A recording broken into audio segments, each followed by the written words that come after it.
গত ১৫ বছরে হাসিনার আমলে ভারতের সাথে চোখে চোখ রেখে কথা বলার সাহসই ছিল না বাংলাদেশের। কিন্তু অন্তর্বর্তী সরকার ক্ষমতায় আসার পর বিশ্ব দেখেছে নতুন এক বাংলাদেশকে। ট্রানজিট চুক্তি বাতিল, ভারতের উপর আমদানি নির্ভরতা কমানোর জন্য বিকল্প দেশের অনুসন্ধান, বিদ্যুতের বিকল্প ব্যবস্থা, ভারতকে বাদ দিয়ে দেশের অভ্যন্তরেই দেশীয় ছাপাখানায় বই ছাপানোর কাজের উদ্যোগ নেয়ার মতো অনেক সাহসী সিদ্ধান্ত নিয়েছে বর্তমান বাংলাদেশের অন্তর্বর্তী সরকার।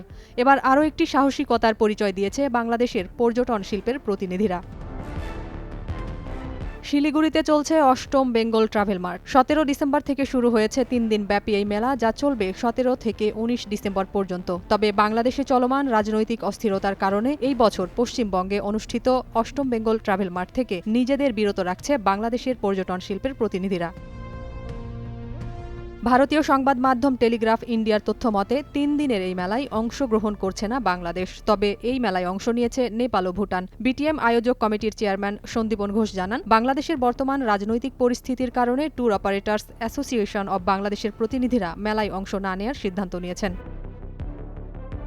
সন্দীপন ঘোষের মতে এটি পর্যটন মেলার জন্য একটি দুঃখজনক পরিস্থিতি। তবে তিনি আশাবাদ ব্যক্ত করে বলেন, ভবিষ্যতে পরিস্থিতি শান্ত হলে বাংলাদেশের পর্যটন শিল্প পুনরায় অংশগ্রহণ করবে। কোভিড-১৯ মহামারীর পর ভারতীয় পর্যটন শিল্প এমনিতেই বড় ধাক্কার সম্মুখীন হয়েছে। আর এবার বাংলাদেশের রাজনৈতিক পরিস্থিতিতে ভারতের হস্তক্ষেপ আবারও তাদের পর্যটন শিল্পে ব্যাপক প্রভাব ফেলেছে।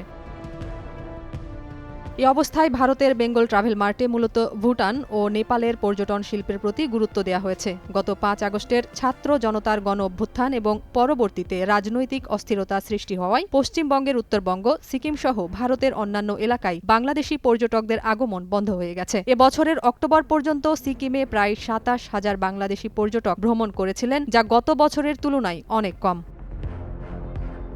Eastern Himalaya travel and tour operators অ্যাসোসিয়েশনের সাধারণ সম্পাদক দেবাশিস চক্রবর্তী বলেন, ২০১৮ সাল থেকে উত্তরবঙ্গে বাংলাদেশি পর্যটকদের সংখ্যা উল্লেখযোগ্যভাবে বেড়ে গিয়েছিল। তবে এখন বাংলাদেশের রাজনৈতিক অস্থিরতা ও পরিস্থিতি পরিবর্তনের কারণে পর্যটন খাতটি ব্যাপকভাবে ক্ষতিগ্রস্ত হয়েছে।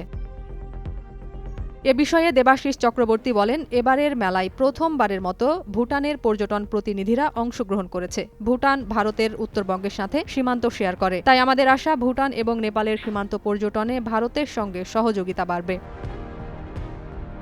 নাজিয়াত রুনা, নয়া দিগন্ত।